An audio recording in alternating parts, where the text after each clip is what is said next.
Cheers to another episode and another week here at Sippin With Sin. Welcome back, everybody. Happy to have you all tuning in and listening. We have a fun-filled podcast, and as you know, spooky season approaches rapidly. My favorite time of the year, without a doubt. So we may or may not be implementing some spooky content into our podcast this week and for the next foreseeable future. Maybe permanently, because, yeah, we like scary stuff. What of it? Get over it. Scary stuff's awesome. But we have a fun episode this week, and without further ado, let's get down to business. Let's welcome back our esteemed colleague, the one, the only Christian. How's it going, everybody? It's good to be back for another week of spookiness. Spookiness, dude. Oh my God, it's such a great time of year. Like, okay, before I get into it, I have one question that just popped in my head, and we're going to make this really short. When is too early to start spooky celebrating? Like, and by that I mean, you know, starting to watch horror movies pretty much daily, if you don't already. But get in the vibe, listen to Halloween music. Like, when is too early?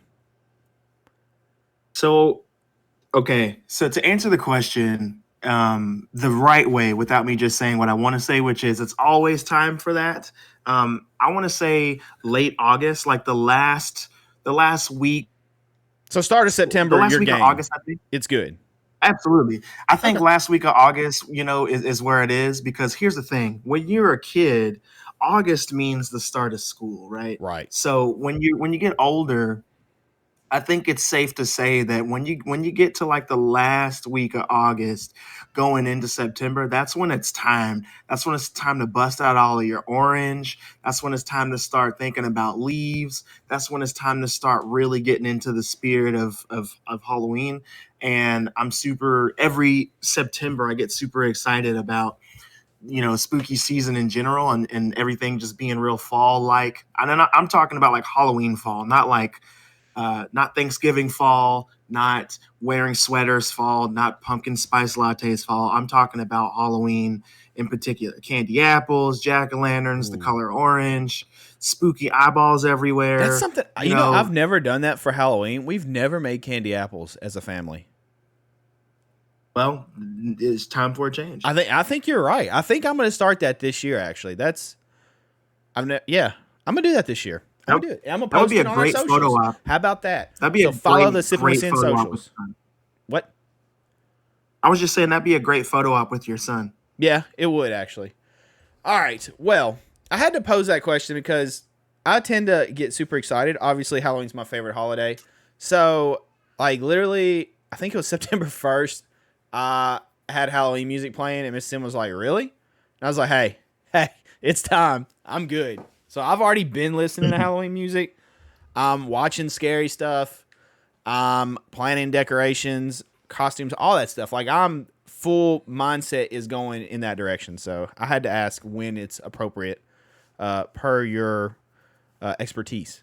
But we're going to get into the episode. And as you know, what we like to do to start every episode, apparently I can't talk today, is we like to know what everybody's been watching, reading, listening to, or playing. So we're going to start with that. Christian, what have you been into this past week? So this week, I've been really busy, but I've made time to watch two things aside from like what we normally would be watching. I am still continuing the trek of watching Smallville. I'm into season 2 right now. I'm just going through it. It's really funny to go back and watch that show because it's really just a lot of drama. And I can't lie to you, I'm so tired of the Clark Lana drama already, and I know that I'm going to get that for several more seasons. So I'm trying to figure out how I'm gonna get through this. And then aside from that, I decided to start rewatching Dragon Ball Z, and it has been a journey, man. Oh my goodness. Where are you rewatching it at, may I ask? I'm rewatching it on Crunchyroll currently. Okay. I've been curious about that because I've actually wanted to watch it myself, but I wasn't 100% sure where to watch it. So Crunchyroll, got it. Yeah, I'm watching it on Crunchyroll. What I can say about that is watching it on Crunchyroll, it is the original like Funimation dub, but it doesn't have the Funimation music like with the Bruce Faulkner music. It has the traditional Japanese soundtrack on it. So it's an interesting watch for sure. But I do watch episodes on YouTube as well, and you can find full episodes with the original Japanese I'm sorry, with the original Funimation dub and the original Funimation music as well. So I'm kind of going back and forth with that. I thought about just buying it on Blu-ray to watch it on my own time, when I want to. But you can't. And I wanted to buy Kai because Kai is just HD Dragon Ball Z with all the filler cut out, the original Japanese music, and the newest dub from Funimation, not the old dub that we used to watch on TV all the time. But I don't know, like I can't find a full set. You can only find each individual season on Blu-ray or what have you. So I'm kind of looking into how to do that. And then they do have a box set that is a blue box set for the Blu-rays for the original Funimation run that we got when we were growing up. So I'm thinking about maybe just buying that and getting Kai later. But anyway, I'm watching it right now, Crunchyroll. It's a good time. There are moments in Dragon Ball Z that definitely get me a bit emotional, and it's really funny because I don't even remember being emotional about that kind of stuff when I was a kid, but now that I'm an adult, getting emotional about it. And the first scene that I can go into real quick without taking too long that I remember rewatching recently and getting emotional over was during the Saiyan saga when Piccolo saves Gohan from getting killed by Nappa and sacrifices himself. Dude, that scene tore me up. I'm not even gonna lie to you, man. I was tearing up. I was swelling up. It was crazy. And Piccolo says some stuff that just I don't know, really triggered some feelings I didn't know I even had. And he tells Gohan like, "You're my first and only friend. I'm gonna miss you." Stuff like that. I'm really proud of you. And then Gohan, like, he's super sad and cries about it, of course, and then fights Nappa to no avail. But that scene just really got me, man. And dude, it's a good rewatch, I gotta say. Nice. I I would actually be game to rewatch that myself. So that's awesome. Yeah, man. So Dragon Ball I'm Z trying to and get the lady Smallville. into it. Yeah, I'm trying to get the lady into it. She watched the first episode, but Of what which they ones? don't tell Dragon you Ball and what Z? I forgot of Dragon Ball Z, Okay. yeah. We just went right into Dragon Ball Z. The thing is, the first episode of Dragon Ball Z is actually just filler. Only two things happen in it. Raditz arrives on Earth and then like fights Piccolo for a second and then takes off to find Goku. Um, but other than that, it's all filler. It's just Gohan wandering in the woods and getting lost, getting his hat stolen by a saber-toothed tiger, Goku looking for him, and then like a farmer meeting Raditz and trying to shoot him with a shotgun, and it doesn't work. Like it, there's a lot of stuff in that first episode that really doesn't matter. So if you start watching it again and you watch the dub that I'm watching right now, that's on Crunchyroll, I recommend just skipping to episode 2. But other than that, man, good watch. Okay. Nice. For me, the spooky season has got a hold of me, so I watched something that's been out a while. It might have come out last year. I'm not really sure, but it wasn't really something that was super on my radar. It's very teeny bopper, I guess, is the right way to say it. But I've been watching Fear Street, and I was actually finishing up before this podcast the last one, which is whatever year I forget. Uh, yeah, but it's like 18 something. it's what? Is 18 something? Yeah, I can't 66? remember it because you have 1994 or something, and then you have like 1978, and then yeah, whatever, farther back. I can't remember off the top of my head, but I've been watching that, and it's I guess done by R.L. Stein, or either it's based off of some of his work or something. As a kid, Yeah, they're Fear Street is based off of books. So the Fear Street books are actually R.L. Stein books, and they are supposed to be a little bit more mature okay, for older readers. So you had Goosebumps for the kids, and then right. Fear Street was for the teenagers. I loved R.L. Stein as a kid, and I read Goosebump books all the time. And that was like my favorite author, my favorite book series. That was my go-to. So when I saw it was R.L. Stein, I was like, ooh. And it is definitely more mature. I 100% see that. More blood and stuff in it. It actually intrigued Mrs. Sin. She hasn't watched all of them, but I've been watching them. And what she's seen has kind of caught her attention. They're not bad. They are more teenage and a little more mature, but more teenage-ish. But they haven't been bad. Like, they've been all right. So it was okay for a watch. But they're on Netflix. Mhm. You can watch all three of them. They're all three different movies that take place. But yeah, that's what I've been into this week. Nothing super exciting. Getting ready to watch more spooky stuff. I've already went through and made a list of like movies for October because we watch a scary movie every night. It's our Hmm. tradition, and I've already made a list of movies that I want to watch. But I'm thinking about putting what day so I can be like take out the time of trying to figure out what we're watching that night and just have like October 1st we watch Salem's Lot or whatever. But yeah, I'm pretty stoked on that. But that's what I've been Nice. watching. It's 1666. 1660. Okay, 666. It makes sense. Yeah. 16 or yeah. Okay, 1666. So yeah, that's the third part, and I think that's it. I didn't get to finish it. I don't know how close. I was pretty close to the end when we started recording, so I'll go back and finish it afterwards. But it's been an okay watch. It's not the best. It's not the worst. I do like R.L. Stein I still, actually, and I can't actually wait. enjoyed those, man. I liked them. The first one, I don't mean that it's bad. The first one was the worst out of the three, and not because it was bad. It's just the story. The main story was fine, and it got you started for the rest of the movies because The they all second one's the kind of best like, so far to me. yeah. The second one is the best for people like us who like slasher films, Yes, especially slasher films of like the 80s. So if you're yes. into 80s slashers or late 70s slashers, the second one's definitely the best. But for people like my fiance and stuff, she really enjoyed the third one because she's all into cults and witches and stuff. The So that third was one her, is pretty definitely her solid. thing. I think I would rank 2, 3, and then 1 for me. Yeah, man, that's a good ranking for that.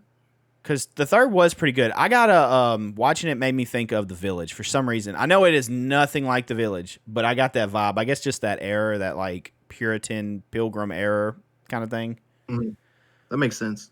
But I mean they were okay. They're not bad. They're better than I expected. But they are. I don't know. I mean, is it geared more toward Yeah, it teenage young is. adult? Hmm. Okay, that makes sense then. But yeah, they're solid. Definitely, if you're bored, you want to watch something spooky on Netflix. There you go. There's 3 movies right there, and they're all around 2 hours ish each, somewhere in that area, hour and a half, 2 hours, something like that. But check them out. I'll probably end up watching those for October. I couldn't even think of the month for a second. Oh, But you yeah, better know I'll the most month. likely rewatch those. We'll see what happens. Yeah. All right. Well, we're gonna just jump into our first segment here, boys and girls, and that would be She-Hulk. And I have a statement. I don't have a lot of notes on She-Hulk. I watched the most recent episode. Quick rundown for me, pretty much. This episode, She-Hulk. Christian's not gonna know who I'm talking about, but the guy that is impersonating magic or doing magic, he is from Entourage, and I know him as Billy from Entourage. He's a director, and every time I see him, I think of Entourage. But he was trained in the magical whatever. What is it called? What does Wong do? Armitage?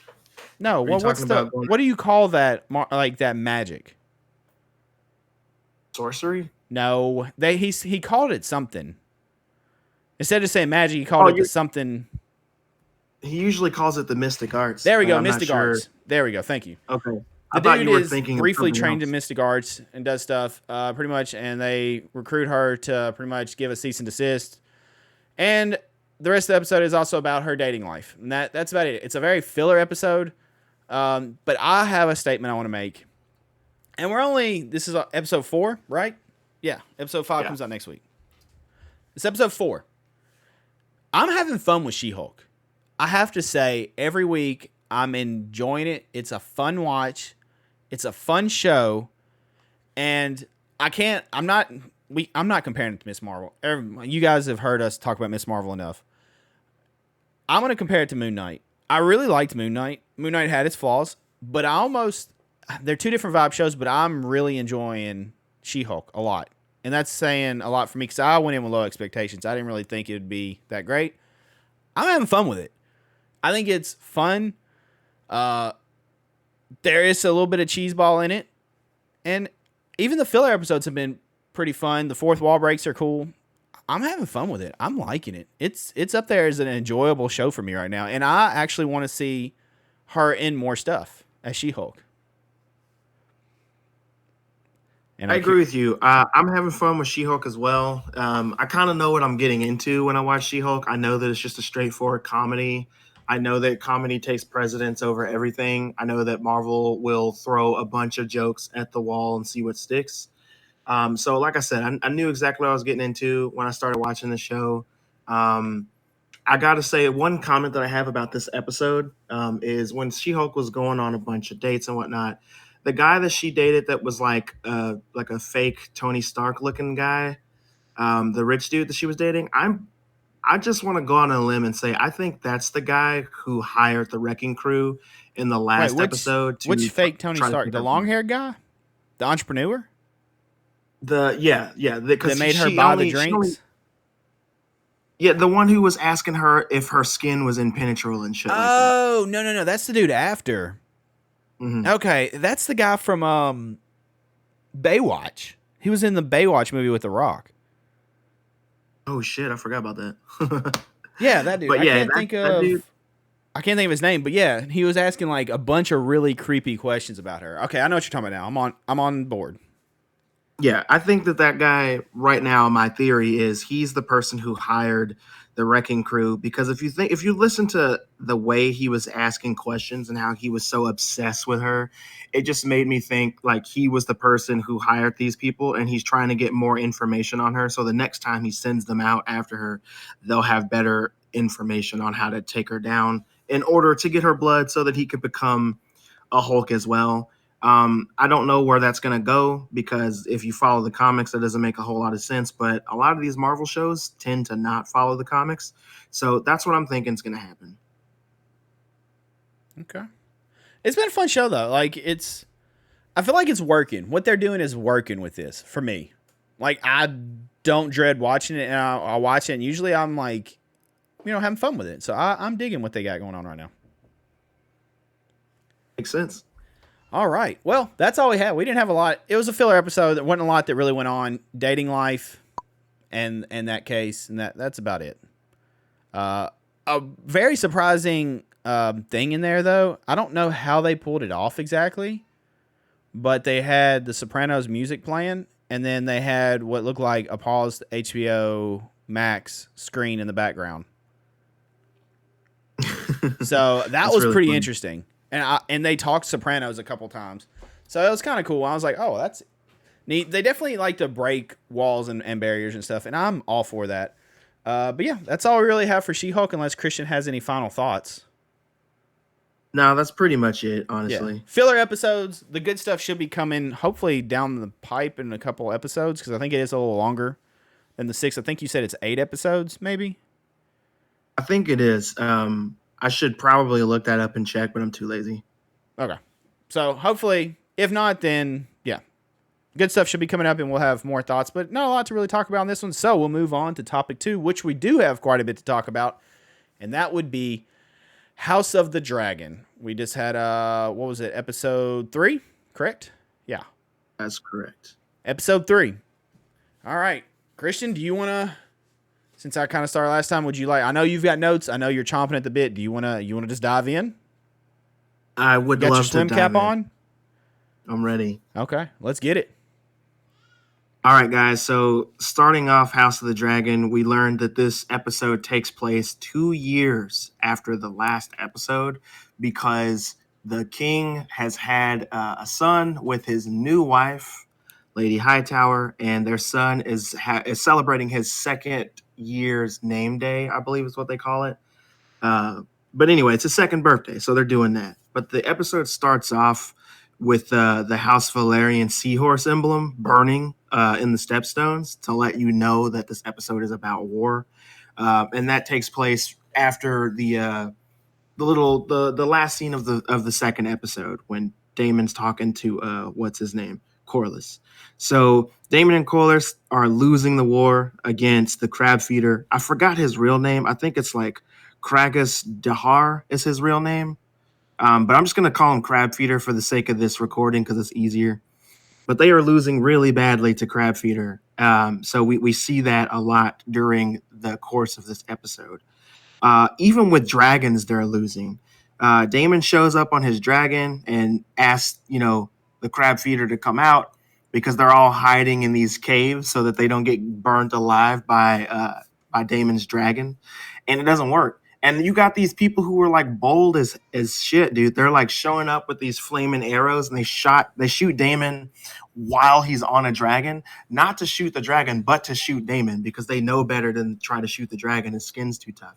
And we do see as well when Damon gets shot in his shoulder or whatever, the dragon reacts as if he were in pain.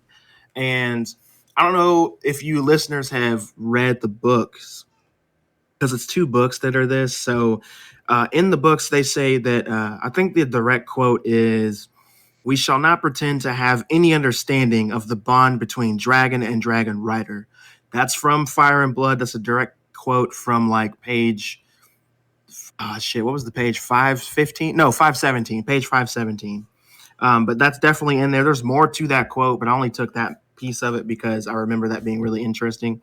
So I think once a dragon bonds with a dragon rider, they they they literally are one. So if one dies, the other may die as well. That kind of thing. Especially when they're going to battle together. So that may be true. We might see that later on in this season. I'm hoping that we do. Um, After that, we see that there is pressure for the king to name his new son as his rightful heir to kind of take Rhaenyra out of the runnings of being his next heir. The king doesn't want to act. He doesn't want to act on a lot of things. He doesn't want to act on naming a new heir. He doesn't want to act on war. And the lords make note of this. Like if you notice in the episode when everybody's bringing up him naming his son as the new heir, and when they're bringing up Daemon and Corlys going to war, he literally doesn't want to talk about any of that. He just wants to celebrate his son and live a happy passive life. He like doesn't want to deal with any of that. And all the lords like look at each other and they make notes of it, and eventually they're going to want his ass out because he doesn't take any action. And I think that that's definitely going to come back and haunt him later. Then we go to Alicent. Well, when you see Alicent in this episode, she's pregnant as fuck. Like she, her kid is 2 years old. She's probably also 2 years old because all these people are pretty young. You know, all the women in the show anyway are pretty young. But like, she's also pregnant again. It's really hilarious to me. Then you find out that the king has been trying to match Rhaenyra with other lords so that she could get married, and she's super pissed off about it. And she just straight up doesn't talk to the king anymore. She hasn't really talked to him in the 2 years that his heir was born. So that's really cool to see. Rhaenyra eventually runs off with her horse, and then Sir Kristen Cole follows her, and she ends up killing a boar. Like we'll get to that though. That doesn't happen right away, but we talk about the white hart being a symbol of royalty, and that was a symbol of royalty before the dragons. It's in the books. I think they say it in this episode too. And for those of you who don't know, white hart, that's like a giant white buck. It's supposed to be really mystical and whatnot. So they're trying to get the king to kill one of those for his son's name day, and also to like bring like good fortune to the realms and shit. So we'll see more of that a little bit later. The king reminds Jason Lannister that Rhaenyra is his heir. Like that's a whole thing. So we meet some Lannisters before, you know, the Lannisters, which is really cool. So I don't know how you felt about Twins too, that, but right? like, It's twin Lannisters. yeah, yeah, they were twins. I thought that was awesome. I'm not gonna lie to you, man. That was really cool. I really enjoyed seeing those two characters. With that being said, though, Jason Lannister, one of the twins, comes to the king and is pretty much trying to get him to name his son as the heir and then take Rhaenyra, blah blah blah. And the king straight up just reminds him like that Rhaenyra is his heir. He doesn't want to change that. So I thought that was really cool that he backed his decision up. Uh, the king is told, however, to match. I think his name is Lenore Valerian and Rhaenyra, and Lenore is the son of Corlys, and we actually saw him in the first episode sitting with his sister when they were like I think 12. So we did see him before, and then we saw him again in this episode, like during the war with the crab feeder. We saw him again, so I think we see him on a dragon too. So we've seen that character before, and we see him in this episode. It's really cool to see, and I'm pretty sure, if I'm not incorrect, in the books they do get married and have kids of their own before other events that take place that I won't ruin right now unless you ask me. But What else happens? Uh, they will. I remember that when Rhaenyra was like in the woods or whatever with Sir Christian Cole, she said something and I wrote it down. She said, "Will they ever accept me as queen?" And Sir Christian Cole says that they'll have to, like they don't have a choice. That's not really the answer Rhaenyra wanted to hear. She wanted Sir Kristen Cole to tell her the truth essentially because that's what she's been wondering. That's what's on her mind. But he pretty much just told her the same thing that anybody else would tell her. Either they're going to have to do it because the king hasn't named a new heir yet. So you're the one. Blah blah blah. And then that's when that boar attacks. And then she ends up getting the final blow on the boar. And it's really fun to see. She just kind of takes out all that rage and frustration that she's been bottling up.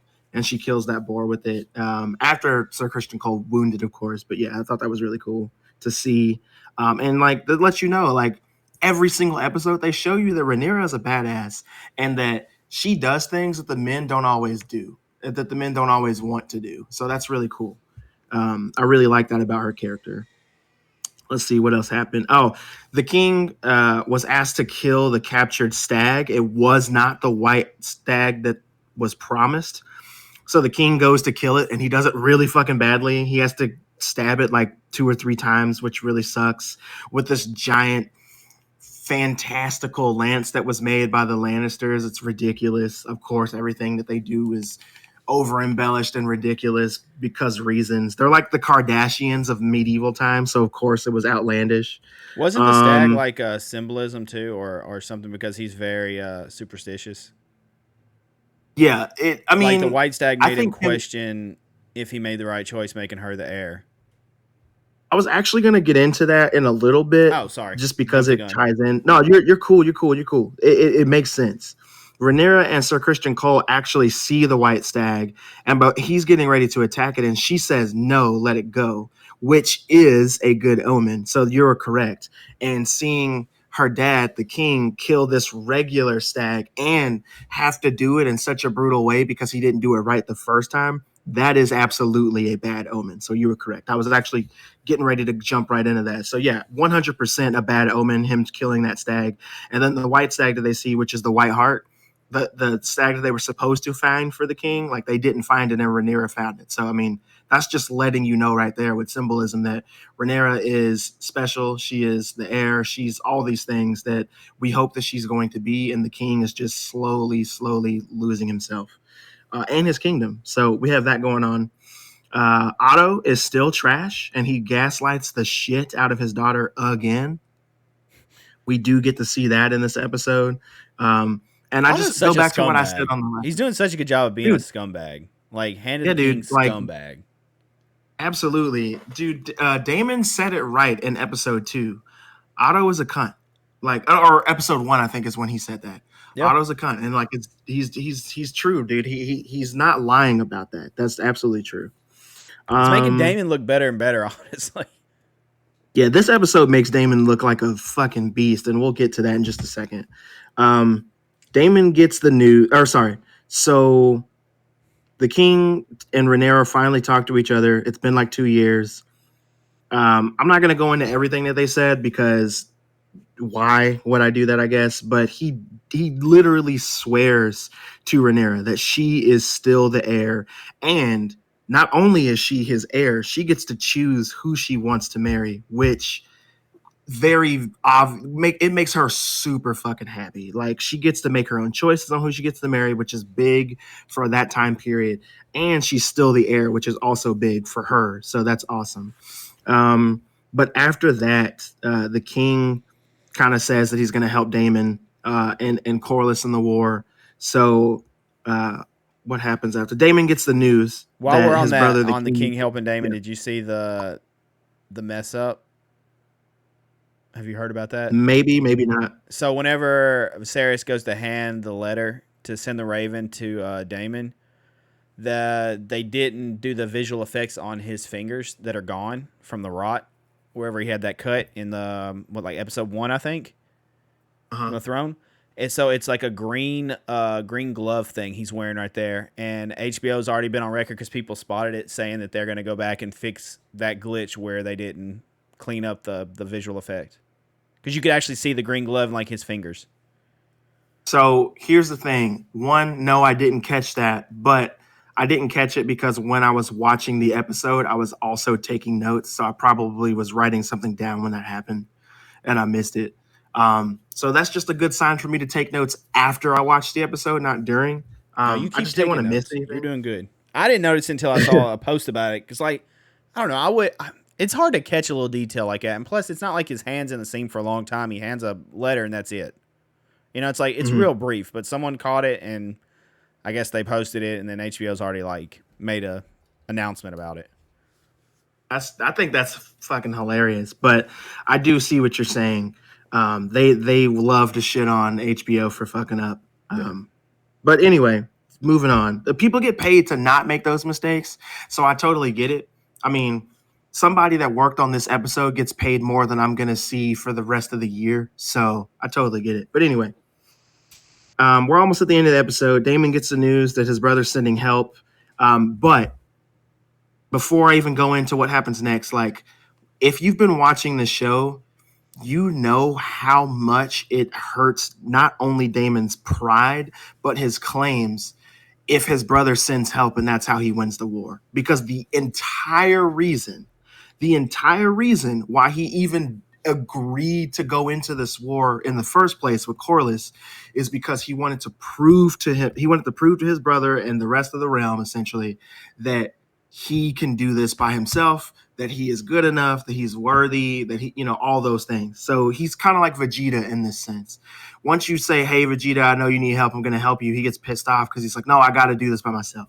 So with that being said, he gets this news and then he beats the dog shit out of the person who gave him the news, which that really fucking sucks. With the helmet. He took a helmet and just, With the helmet, yeah, he dude. just beat him mercilessly. Beat the hell out of this guy with the helmet for giving him good news. But like I said, that's the worst news Damon can get, aside from like his family being dead, is getting help from his brother to win the war that he started. So that's really bad. So with that said, Damon uses himself as bait to draw out the crab feeder, and bro, Damon puts in some fucking work killing the enemy forces, my dude. Like he put in work. He killed. It was definitely a hella suicide dudes. mission too. He much rather die than let his brother aid him. Exactly. He went in, gave up his sword that we already talked about, that he's named and whatnot. Dark Sister, I think is the name. He was like, I'm giving my blade up. This war is done. Blah blah blah. And as soon as they believe him and start going in, he starts killing all these guys. He gets shot with arrows a couple times. He doesn't give a damn. He goes in, does his thing, and he holds up long enough for his forces, which are the Valerians, to kind of flank the forces to come in behind, and then on their dragons as well. They come in and help him out, and then even the Valerian kid that's supposed to marry Rhaenyra that I was just talking about, Lenore, he comes in on a dragon. They start blowing people away with fire. Was that the and Valerians or was that Viserys's dragons? No, those are Valerians, man. Okay. In this, because Corlys is a Valerian. Yeah, I knew. So yeah, those are, I just didn't know if that was the guy Viserys' sources getting there, like them getting there quick. Yeah, and what I gotta say is like Corlys's brother that we see in this episode, that's talking mad shit like most of the episode. In the book, he isn't Corlys's brother; he's Corlys's cousin. So I don't know why they changed that for the show, but they did. I just wanted to drop that little nugget in case you didn't catch that. But also, Damon kind of corners Crab Feeder, and we don't see the battle on screen, which I'm actually okay with because we saw a lot of battles and a lot of killing in this episode. I really, really enjoyed that you see Damon coming out of the cave, all this smoke and shit, and then he just has half of the body of the crab feeder because he had like bisected this guy essentially. Like it's awesome. He's covered in blood too. His silver hair is just caked in it, and it's crazy. He looks gross. Then you see Sea Smoke the dragon that looks badass. Sea Smoke the dragon is the dragon that I think Lenore Valerian was riding when he came in to save Daemon, essentially. So Daemon cuts dude in half, The war is over. He's a badass, and that's essentially the end of the episode. And I thought this was another great episode. We're 3 episodes in, and I haven't felt bored for a second yet. There's already subtle backstabbing, but it's not over the top just yet. And we're getting time skips each episode. So you really have to be paying attention when you're watching the show, because they drop a little nugget of how much time has passed since the last thing that we witnessed as the audience. And that's it. They never bring it up again. So if you didn't catch that his son was 2 years old, there was no way you would have known that it's his 2 years in the future. Aside from knowing that not Rhaenyra, but Allison is pregnant for the second time. So shit's crazy on the show, man. But my thoughts are as simple as this. House of the Dragon is awesome so far. I hope it keeps up on this momentum. I hope that they don't wear the show out. I hope it doesn't overstay its welcome. This is definitely something that could last about 2 seasons and be done. And I'm here. I'm here. I was going to ask how many seasons you think they can get out of this, because they are time jumping. So I mean, they're not. There's stuff they could make, but it would definitely slow down the pacing of the show. So how many seasons realistically can they get out of this content, that book? I mean, realistically, I think that they could make about 3 to 4 seasons out of this if they wanted to. How many seasons do I think that they should make? 2 seasons. You got this season, and then you have another season. I think would be plenty. And if they really wanted to stretch out the War of Dragons, essentially, like that could be 3 seasons maybe. But yeah, I think 2 seasons is more than enough to do this. Okay. Gotcha.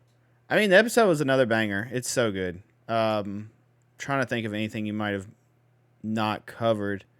I didn't talk about Daemon showing up with his dragons at the beginning of the episode and killing that guy on his own So I do have a team. question. How do the Valerians have a dragon, and how can they ride a dragon? Because I thought only Targaryen blood could ride. Which technically, hold on, let me roll back. So Valerian's son, I keep messing up his name. Corlys? Is that his name? Yeah. His son is who's riding, correct? Yeah. And he's of Targaryen blood because his mom is the queen that never was. That's right. Okay, so that's why he can ride a dragon. That is correct. Okay, all right. That makes sense now, because I was about to say, how does a Valerian get a dragon? But okay, I pieced that together. You're welcome, podcast. I helped you a lot. What was I going to say? Viserys' son's name, Aegon, which is also Jon Snow's real name. He's like Aegon correct. the Sixth. This is he he's the second. He's the second. Because you had Aegon the Conqueror that came before them, before all this. So this would have been Aegon the Second, I think, that was born. Yeah, that's right. Okay. What else was there? Viserys, not Valerius, Jesus. Viserys is superstitious.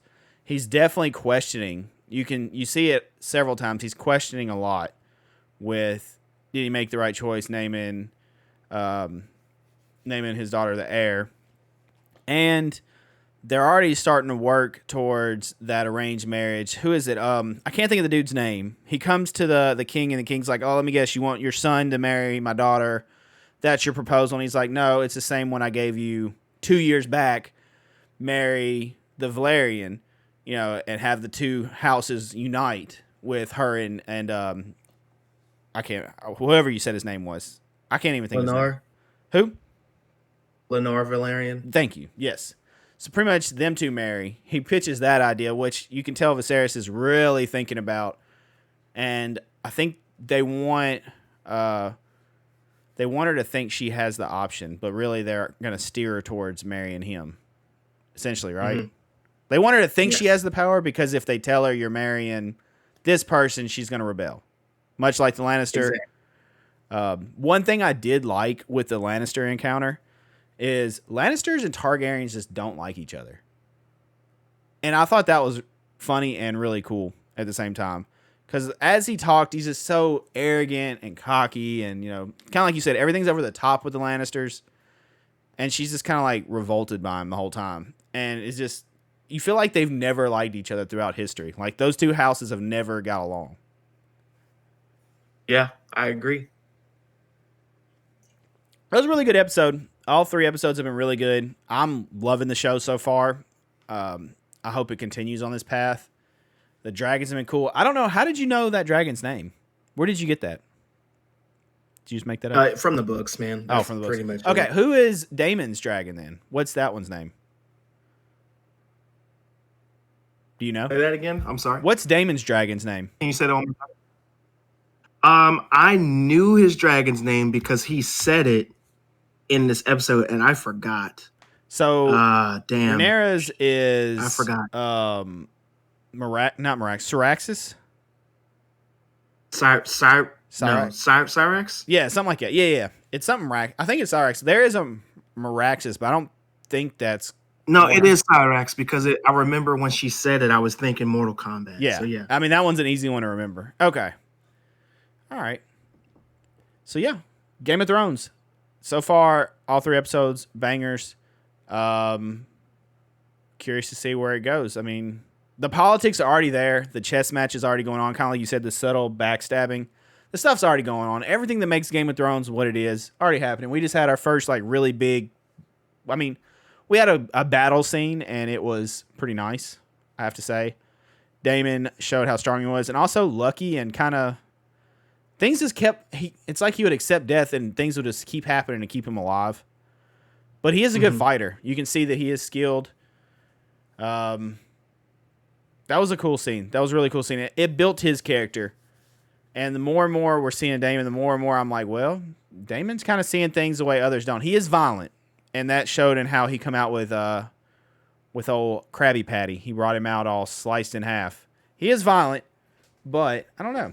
It makes me like Daemon more. Is that weird? Am I wrong for that? No, I don't think so. I mean, because you kind of, at the beginning, you're shown Daemon's the bad guy. But is he, though? At this point, like, I'm almost now questioning, is Daemon really the bad guy in this? Because Otto Hightower is a piece of shit. And I have the middle finger, as you called him last episode.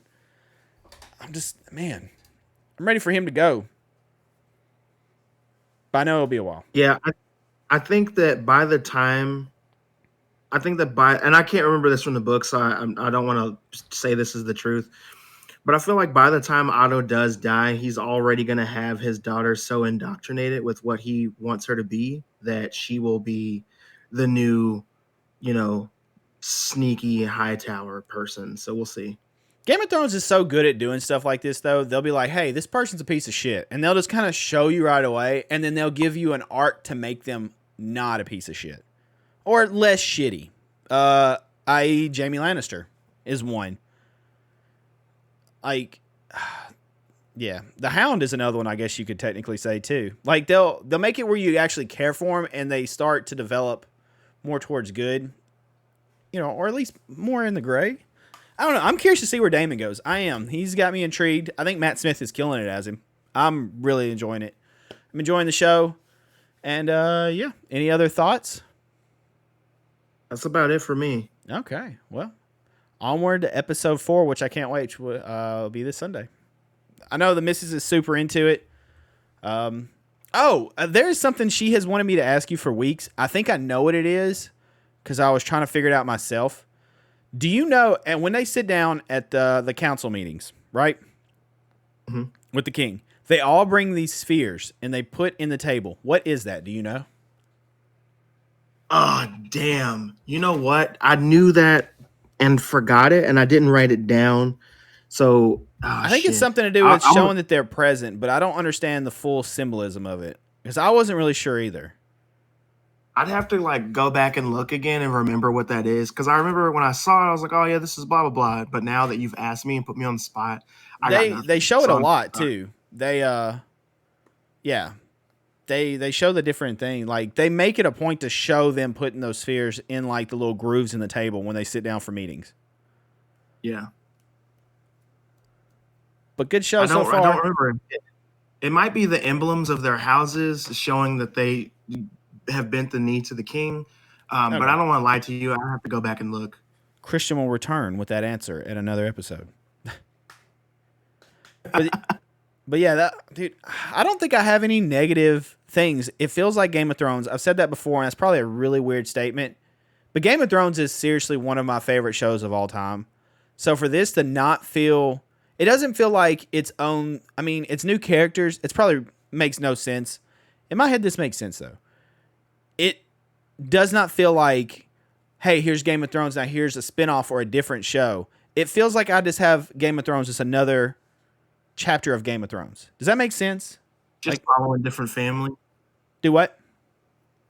I said for me, it just feels like it's following a different family, Yeah, which I mean, it is. it feels like I'm literally watching Game of Thrones. Like, if I had a collection of it, this would still be there. It's not like, oh, here's its own separate thing, that has a kind of a different feel. I think they're doing a really, really good job with it. From the visuals, everything. I'm really enjoying it so far. But yeah, I think that's going to cover it on this week's episode. Christian with a lovely descriptive breakdown of the episode. Thank you for that, sir. And I think for our next segment, Christian had something he wanted to do. I think he had a question or something for me, possibly. That is correct. I wanted to ask you this question on the podcast to see what you would say to get your brain going. How does answer C? Unfortunately, no. But without any further ado, my question is this. Okay. How would you write Halloween 2018?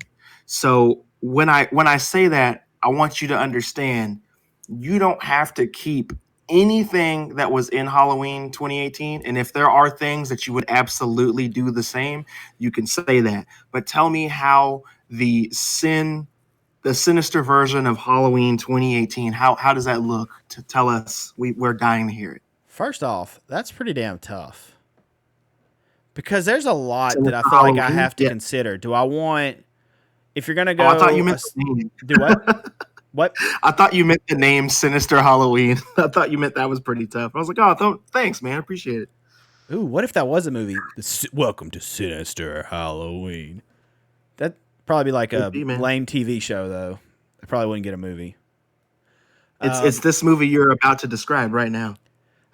Okay, so there's a lot of moving pieces. First off, I want to preference with saying, out of the new ones, which there's only 2, but I really like Halloween 2018.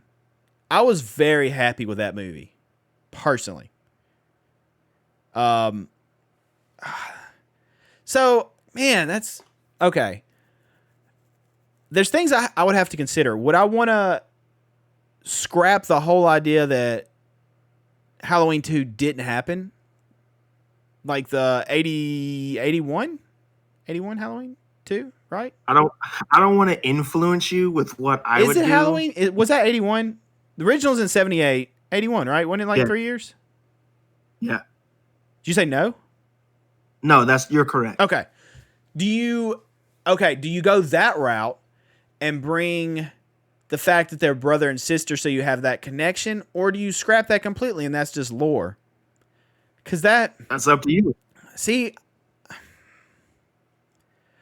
don't know. I mean, I like that aspect of it, them being brother and sister, because it makes it, I don't know, you have a reasoning, but then again, it also is kind of scary that he really didn't have a damn reasoning. He was just literally a shark out there just feeding and doing what he wanted. And that's kind of what they make him in this one. Damn.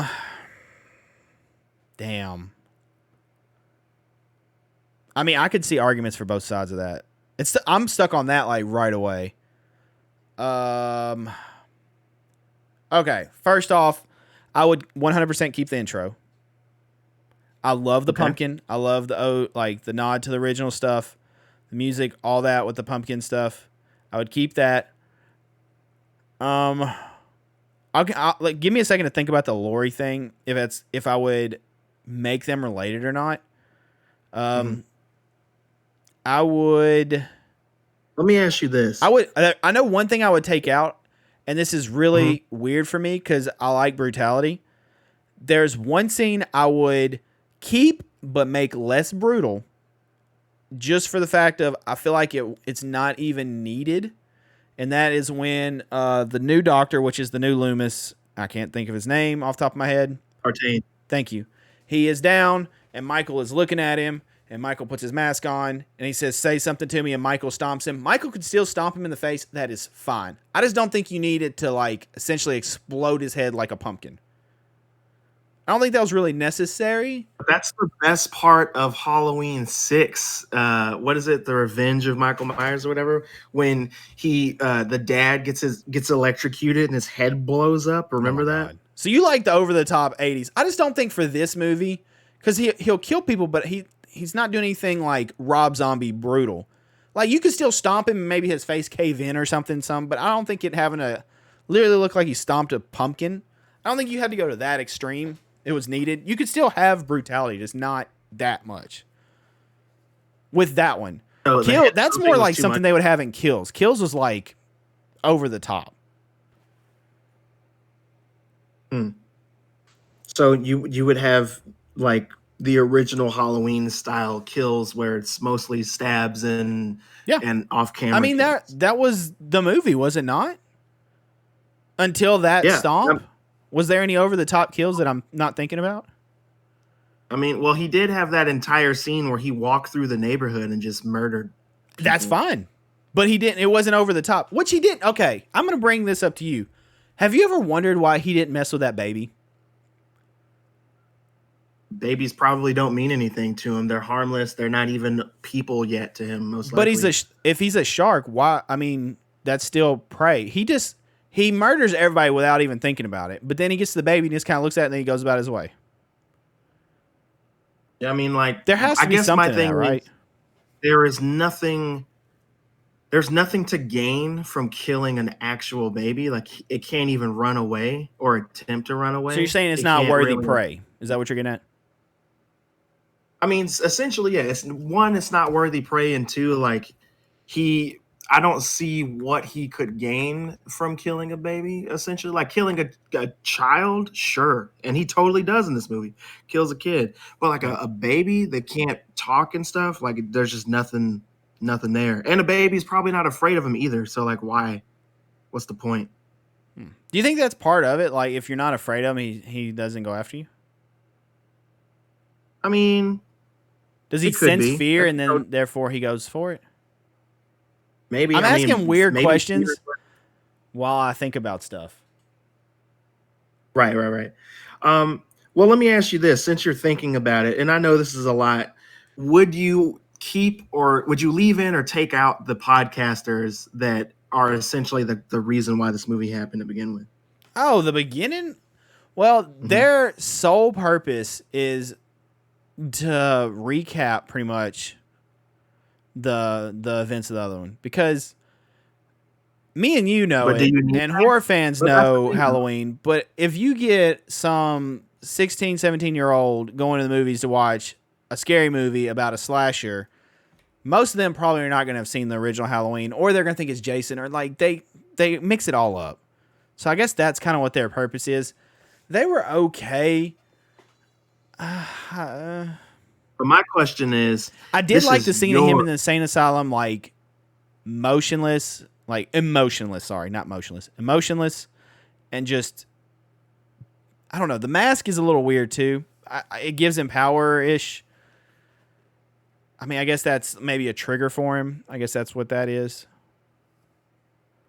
So in your Halloween 2018, though, in the Sinister version, do you need the podcasters, or do you just respect the fans of the franchise and you take them out because we don't need a recap? What do you do? I think I'd take them out, although it is a pretty vicious kill. And it's a creepy scene with him putting the teeth under the stall. Mm-hmm. That's pretty creepy. I do like that. I think you could almost go the direction of, instead of the podcasters, which they also introduced Lori. Maybe. So how would you introduce Lori then? That's what I'm trying to figure out. Maybe you could do like, so what, this is taking place 40 years after the original, right? That's correct. But you could almost do like, what the hell are those shows called? Not Dateline, but you know what I'm talking about? Like those news shows that will come on and have like specials. Mm-hmm. You could almost have that be like 40 years ago, Haddonfield was struck by blah, blah, blah. And like maybe have a news anchor talking about the grisly murders, and Michael Myers, the suspect or whatever, has been apprehended and he has been locked up in. And then you could show like that, like the insane asylum. And maybe, from there you could like have like a camera go through the insane asylum and see him just like the back of him. I like that you don't see his face. I do really like that. I'm all for not seeing his actual face, but seeing like maybe the back of his head, like, just staring off, kind of like he was. And then they could talk about, Soul Survivor, Laurie Strode. And then, she's whatever, hermit now, or I don't know, however you want to do it. And then maybe you could How go would to her. Lori be in your movie? Do what? Would she be the same? Would she be different? How would your Lori be? I think I like how Laurie is. I think she's scarred. I think that's something that a lot of horror movies don't do currently. Is if you're in a traumatic event. Okay, if you, Christian, were in Laurie's situation, you got hunted by the damn boogeyman as a, what is she, 16, 17 in the movie? Mm-hmm. How old is she supposed to be? 17? I believe she's 17. Okay. At 17 years old, you got hunted by a killer, the boogeyman, for no damn reason at all. This dude just killed your friends and hunted you down and stalked you. And then it was over. Would you not be, first off, if he stabs you, or anything had cut, you're going to have some scars of some kind on you. And would you not have like some kind of psychological damage? I'm sure I would, but I don't know if it'd be that. But that's the thing, though. I mean, she's ready to hunt, though. She's like, if you're writing Halloween 2018, and it's the Sinister Halloween 2018, do you keep them siblings? Do you take that away? Oh God, why did you have to come back to this, man? That's tough. I think it makes it creepier not making them siblings, but I think why I like them being siblings is because that's what I'm used to from Halloween 1 and 2. And then moving on forward. Them having that bloodline. Or even the Rob Zombie making her his baby sister that was there the night he committed the crimes, which I don't think any of the other ones talk about that. They just said they're related. Mm-hmm. Did they actually say where she's at the night he committed the crimes in the originals? No, they don't. So they just leave it up to like, well, she was somewhere. They don't really go into it because it's only in that one film where they talk about it at all. Then after that you just know that they're related. Isn't it because Carpenter didn't think it would get a sequel? And so he didn't really plan that far ahead. And then he was like, oh shit. Okay. Yeah. He wrote the movie in one night on a case of beer. For Halloween 2? Yeah. That's insane. One night. He didn't want to do Halloween 2. He wanted it to be an anthology, and they told him straight up, no, you have to do Halloween 2. It made too much money. So we're making another one, and we need the script by this time. So he got fucking drunk on beer, wrote the whole script in a night. Carpenter is the man. Carpenter is such a damn legend. Because that Halloween 2 has so many iconic moments. Okay, so I was going to say that screws up the whole 40-year timeline, but Halloween 2 literally takes place the night into the next morning, does it not? It continues on. She's in the hospital. Yeah, it's the same night, so it doesn't ruin anything. Okay. Here's what I think. Here's my timeline. All right. This could change, but this is on the fly on the podcast. You keep the original Halloween, obviously. You're not getting rid of that. And then you keep Halloween 2. Okay? All right, so they're siblings again. Let's go with it. They're siblings. Sure. We're going to trust in Carpenter. And then you bring Halloween 2018. We're scrapping everything else. After Halloween 2, everything's gone. Gone. No more. Halloween 2018. And then you do the same thing. You have Halloween 2018, and then you would have a sequel that would wrap it up. So you do the same thing, like the Halloween night is essentially broken into 2 movies of the incidents. Like Halloween Kills? Yeah. Okay. That's what I think you would do to make it kind of like mirror each other. 40 years apart, 2 Halloween nights, all hell breaks loose, kind of thing. So for me, I don't have the answers to all the questions, but quick on the fly, dude, it's I would hard. Keep them. There's a lot of moving pieces in here that make me want to like keep tweaking my answer. I have to say that's a damn good question by you. That's hard. It is. I would keep them siblings. I would take out. Why would you keep siblings though? What is your reasoning? Do you think it's better Michael being Laurie's brother or or you just like it because it's from the original? Like, what is your reason behind that? I would keep them siblings because one, I grew up with that, so that's what I'm used to. So it's a bit of nostalgia. And then the second reason is because I would want Michael to have a reason to meet up with Laurie again. Because one of the biggest issues I have with Halloween 2018 is that Michael doesn't give a shit about Laurie. Laurie just cares about Michael due to trauma, and they would have never have met again had it not been for Dr. Sartain. So that is one of the issues that I have with the film. So what I would do, I would keep them Do you not think it siblings. makes him I would scarier keep, not having a reason, just like literally just being a predator out in the wild? I mean, he's not scarier or less scary if he has a sibling that he still hasn't murdered yet to me Would you because explain it then in yours on that's I'm gonna where get I mean to it essentially. where like if they're related? Would you explain like? I mean, does no one ever like wonder that? Where in the hell is she if they're related that night? Because he killed his sister. He killed, well, who all did he kill in the original? His sister, just his sister? He killed his sister. Because I'm He getting killed mixing Rob Bob. Zombie. Rob Zombie kills the boyfriend, the dad, and the sister. Yeah, are you talking about just the night, Just the Halloween original night night? as a kid. Michael Myers in a clown suit. Just his sister. Just as okay. So where's the other sister? Trick or If I treating? had to explain, if I had to explain it, I would just say that she's out with her parents because she would be super young at that point because she's younger than Michael. So they could have been taking her. They could have been taking her trick or treating if she's old enough, or they could have been going to do whatever, and she could have been with a babysitter at the time when he snapped. How You know what I old mean? does Like, that make her? how old does that make Laurie? You mean? Yeah, how old do they say? Like, how much time has passed from Michael as a kid to Michael in 1978? Um, he's 21 years old, so He's at 20 whenever he's going on his murdering spree. He's 21 years old. yes, So he's probably what, 6? Roughly he's 8? 8. He's 8. He's 8. All right. Pretty sure. So how old does that make? Does that play out No, wait, right no. age wise for Laurie? I think he was 6. 6-year-old. I think it's man. Now I gotta look it up. I think he was 6. So that means Laurie could have been what, 2? Is that right, math? Mm-hmm. Okay. No, I'm just seeing if like the math would even line up. Like I've never thought about that. I always just kind of took Carpenter's word, but like I never really thought about the backstory until like Rob Zombie stuff. When he started just like implementing his own backstory and like running with it. Okay, continue yours. Sorry. All right. So to go back to what I was saying, they're still siblings. I would take the podcasters out.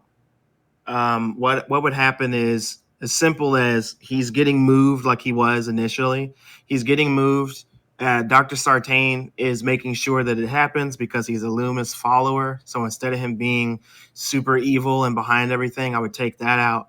Michael would cause the crash on the bus. I'm sorry, Michael doesn't cause the crash on the bus. Laurie, the scene that we see Laurie in Halloween 2018, the original one, what happens is Laurie is following them to make sure it happens. And instead of her causing the crash, which I thought about, I think it would be great if she just kind of followed along and witnessed that the bus did crash. She tries to get out in order to kill Michael, but she gets in a crash too. Because I think it's more fun if Laurie's character doesn't necessarily meet Michael just yet. We don't see his face. We don't see the mask yet either. So what happens is she follows, she gets in a crash with the bus. Once it crashes, Michael kills some of the people on board to get off. They get off. The same stuff could happen with the kid and all of that when he kills the kid, like going fishing with his dad or whatever.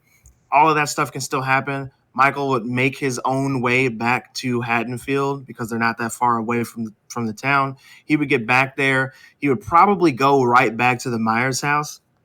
But I think what I would do if I were in that situation, if I'm writing it, what I would do is have him go and do kind of what he did in the original Halloween. So he breaks into a shop. He steals a mask, which happens to be Michael Myers' mask, because at this time, I think that he's popular enough where they're marketing off of this. So he would go to buy that or go to steal that mask. He would go to steal some weapons and whatnot.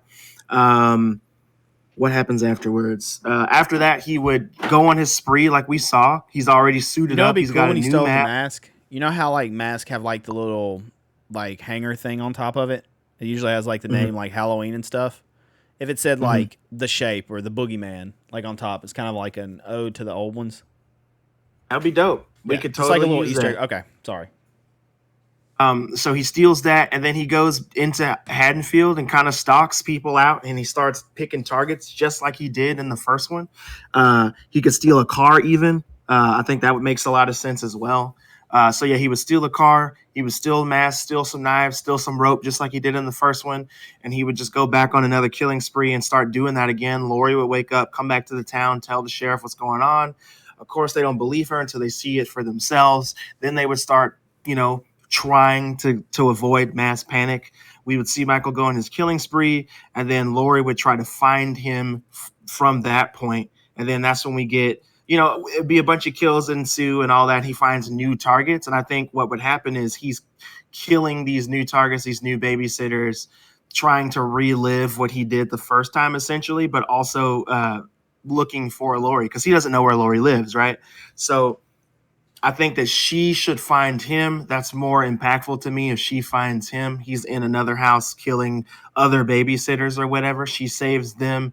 They have their final battle or whatever. And I think in my Halloween 2018 film, I wouldn't be concerned with sequels. I would probably kill them both and have the house burn down like it did in the original. But at the very end of the movie, I would probably have maybe an end credit scene where Laurie's, is confirmed dead, and then you still hear him breathing and you don't see his body in the fire like you see Laurie's to let you know that he's still alive. But I wouldn't plan for that to be a sequel. I would just have it that way because to me it's scarier that the killer gets away, and I always love those movies where the killer, makes it away in the end, and we don't just leave a stinger open for a sequel. But if I get paid enough, sure, I'll make a sequel to it. But that kind of thing, that's what I would do. 100%.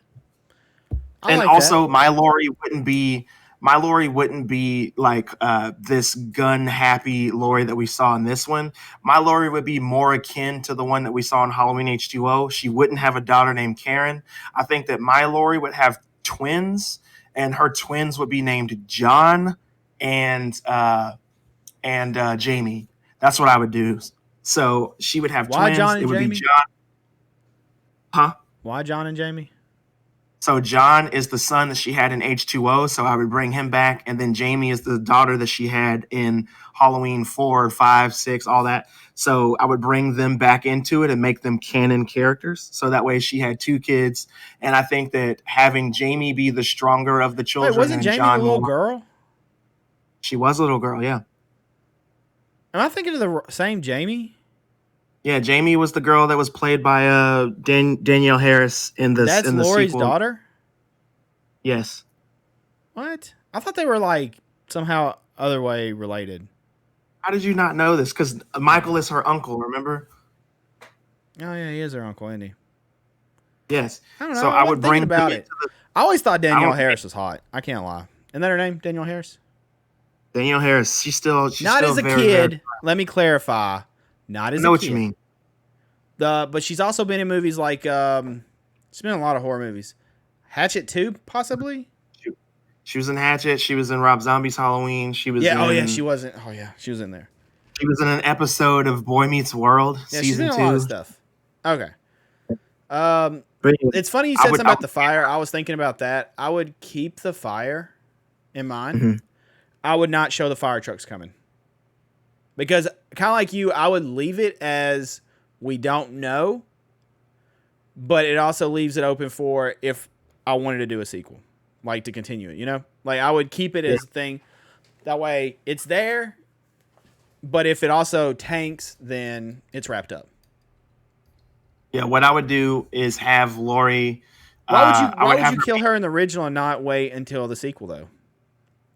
because it's not about her anymore. Michael's done what he wanted to do, and then You've if I made him made a such a sequel, god though out of that one with them dying together and burning that how could you top it in your sequel?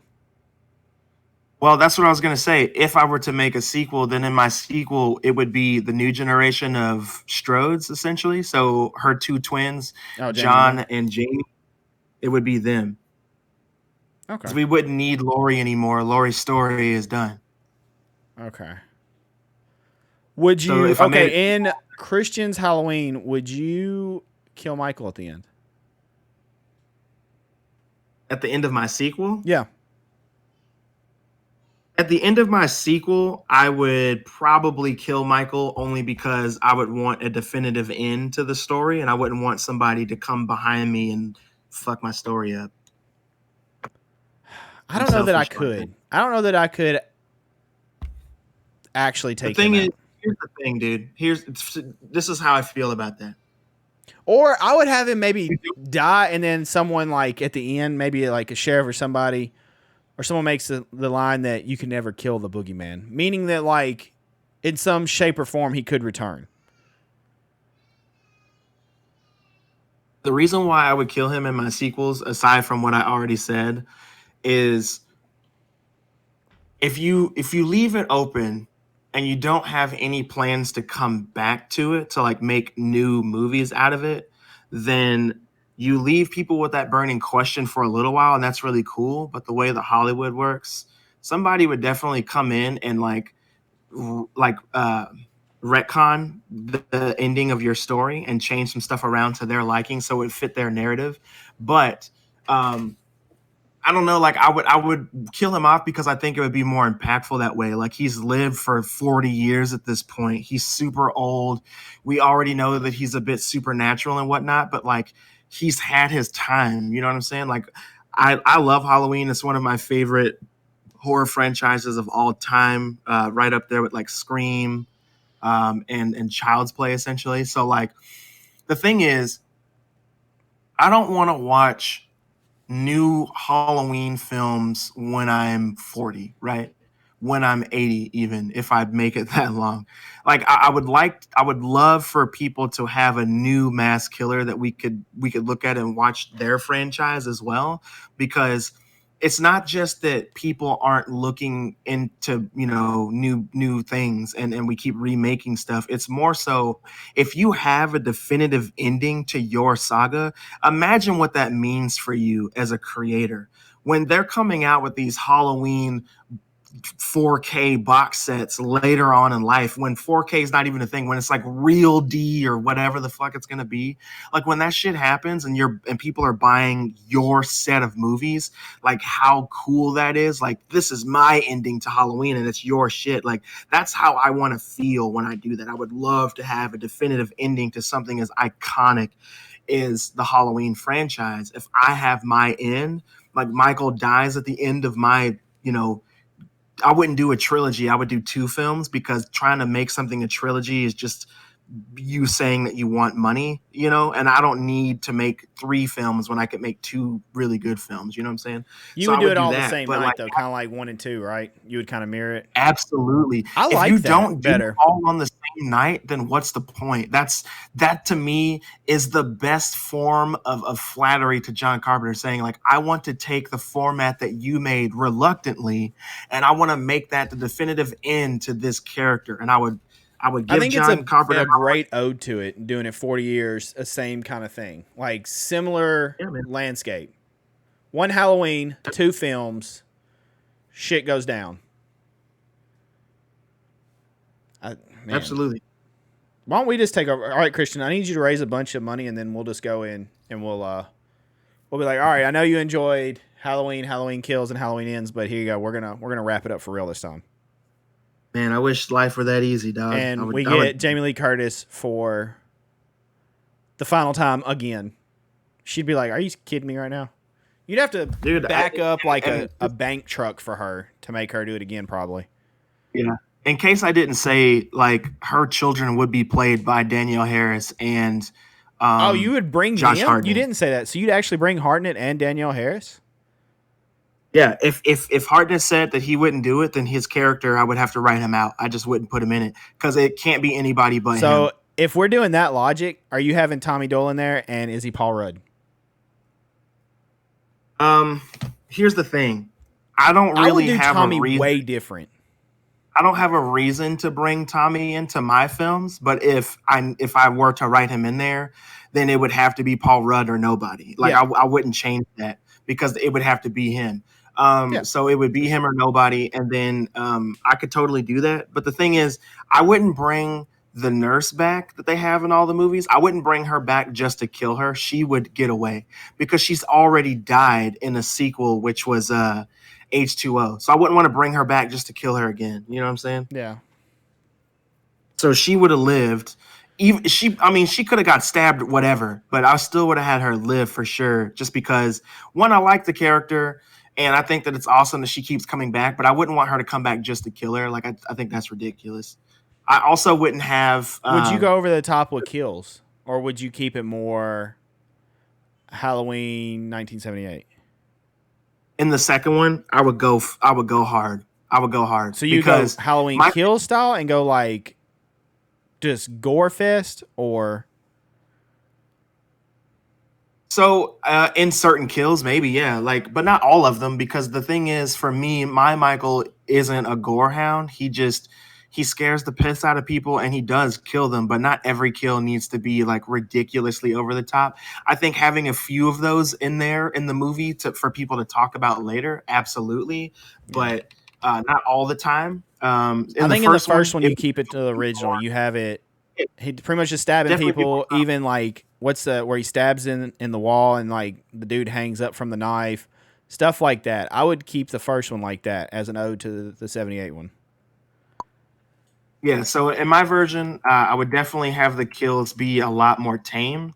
I would still have a couple of brutal ones in there. I definitely love when Michael like picks somebody up by their head and like crushes them, breaks their neck. I love stuff like that when he's not just stabbing folks. I do enjoy those, but I would also have, some hammer kills. I'll tell you one kill that I put in there. He would absolutely somehow grab a sickle or a scythe, excuse me, and kill somebody with that. Because that was one of the coolest weapons I think Michael's ever had, and we didn't even see that on screen. It was more of an off-screen kill.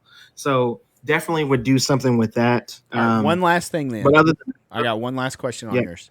Would you keep some of the suspense-breaking humor, or would you make it where it's like the whole time you're just on the edge of your seat because it's like nonstop? Kind of like the scene in 2018 where he goes through and he's just walking through the houses just killing people. Like, would you do a long form of that where he's just like murdering, like a long scene? Not obviously the whole movie because you would have to build story, but would you do more of that, or would you have like the break where like the kid that had the jokes, in the 2018 one, or even the boyfriend that died that was playing with a motorcycle? So in both films, I would definitely have really long tracking shots, like with the killing in the houses. I would absolutely keep those, but it would be in both films, and I would go back to what they did in the original Halloween and have the point of view shots where you see from like Michael's mask. Yeah. I would bring those back in both films because those made the movies to me. So I would absolutely go back to doing those. And as far as the humor, organic humor, sure. Characters talk and they say still silly things that are funny, absolutely. But I wouldn't have purposeful humor in the movie. I wouldn't have Julians. I wouldn't have the stupid cops. I wouldn't have the peanut butter on my penis. I would take all of that out because that's not the point of these films. Right. Okay. Gotcha. All right. That was a great question. That was a great topic. I would love to do more of those, actually. And now I'm seriously going to be thinking about it until the next episode. I'm going to be thinking about like what all I would do different if Halloween was my franchise and I took over. Well, I have a question for the listeners before we wrap up. My question is, after hearing what I would do with my version of Halloween 2018 and my version of Halloween Kills, what do you agree with my vision of those two films, and what would you change, if anything? I'd like to know if you guys agree with me or not, essentially, is what I'm saying. So I would love to hear that on the inside. If you're listening to this episode, man, I can't wait to hear what you got to say. So y'all let me know. All right. Awesome. That was a great question. I look forward to more of those, and we'll have more horror content like that for you coming throughout the next several episodes and possibly going forward, because we both are big horror nerds, so we love to talk about this stuff. And that was actually a really fun conversation. But that's going to do it for this episode. That brings us to our final segment, which is Last call. Pass the whiskey. That's right. Pass the whiskey. It's time to get your whiskeys. And let's see what question you guys have us for this week. So, Christian, do you have your Whiskey! Do you have your drink, sir? Are you ready? Ready to go. Okay. All right. Coming from the one and only Mad Sweeney, he asked, what is a scene you hate from a movie you love? Oh, shit. Ooh. Dude, that's hard. A scene that I hate from a movie that I love. See, like, that's the thing, though. Most movies I love, I don't really have scenes that I hate. I'm trying There to are think. definitely movies that I love that have scenes that I hate, and I know that it's more than one, and trying to narrow it down to one right now you've asked me this question on the spot is pretty difficult. But let me. Oh, okay. I'll throw one. I got one. I wouldn't necessarily say I hate it. I'm not crazy about it. Does that count? Sure. Okay. Wolfman with Benicio del Toro. I love that movie. Mm-hmm. I don't really care for the scene where Anthony Hopkins turns into a wolf at the end. Don't care for it. I don't like how he looks. I didn't really get into it. That scene was meh for me. Wow. You know what's really funny about that? I think that scene fucking rules. I don't know. Loved that. I didn't feel like that was needed necessarily. And it just, I don't know. I love Anthony Hopkins, but there were so many more awesome scenes with him and sayings. And then that scene, I was kind of like, eh. I felt like they were doing a Van Helsing kind of like supernatural fight that I feel like wasn't needed. But that was me. I like that because it wasn't in any of the original Wolfman movies, so that was a cool little twist that they added. And I really liked the way that Anthony Hopkins looked as a Wolfman because he had the white hair instead of the black hair. I mean, it makes sense. It's just weird seeing him as a wolf because they kept their faces. For those that haven't seen it, like they pretty much kept the faces of them and just CGI wolfed them up. So it wasn't like just a typical werewolf. Really creepy. So as a matter of fact, going into that, the scene where he transforms and then he stands up and you see him in his full Wolfman look and he's just stalking Lawrence. I love that scene because Anthony Hopkins with the makeup and stuff looks so menacing to me. So I love that scene. And them fighting, I really enjoyed. I liked giving him an enemy to fight. And I really, really thought that they were going to try to make at least one more of those movies. So I was like, well, he's already fought a wolf. So in the next movie, it'll be, just people and him trying to live or not to die or not to bite anybody or whatever. So I was like really excited by that, but they didn't do more because they didn't do that well. Because, they planned for that movie to be all practical effects and then last minute did all CGI, which was a mistake. The CGI in that movie was pretty fucking ass. It was doo-doo, dude. I hated the CGI, but I saw all of the behind the scenes pictures before the film came out and I was excited because they had Benicio del Toro and the makeup and they were showing how they were going to do the transformation scenes and stuff, and I was like, oh man, this is going to be just like Universal Wolfman. It's going to be great. And they last minute, man, they changed it and did that. So I understand why you don't like it, but for me, I thought it was. I didn't say I hated it, but it's just not like if I had to pick a scene, that's the first thing coming to mind. I'm sure I could go through and find other scenes in other movies I love, but that popped out right away for me for some reason. Now knowing that they weren't going to make more of those because of how it did, I'm so glad that they had another wolf in there because at least we got that because we weren't going to get any more of those movies. All right, Christian, but as stop deflecting. It's time for you to say yours. All right. I got to figure this out. Let's see. There's so many movies that have parts of them that I really don't like. So I'm just trying to narrow it down to the first one that pops in my head. Jesus. Because right now I'm thinking of movies that I don't really like that have scenes that I absolutely despise, and that's not the question. Give us a movie you love. Is there anything in Halloween? Scream. So in original Halloween, I pretty much enjoy how that movie goes. I think that's a masterpiece. Halloween 2018, there are definitely scenes I don't like. There's not just one scene that I don't like in Halloween 2018. There's several. The first scene that I can think of that I absolutely hated was Dr. Sartain putting on Michael's mask. Like I just couldn't stand that. The first time I saw it, I hated it.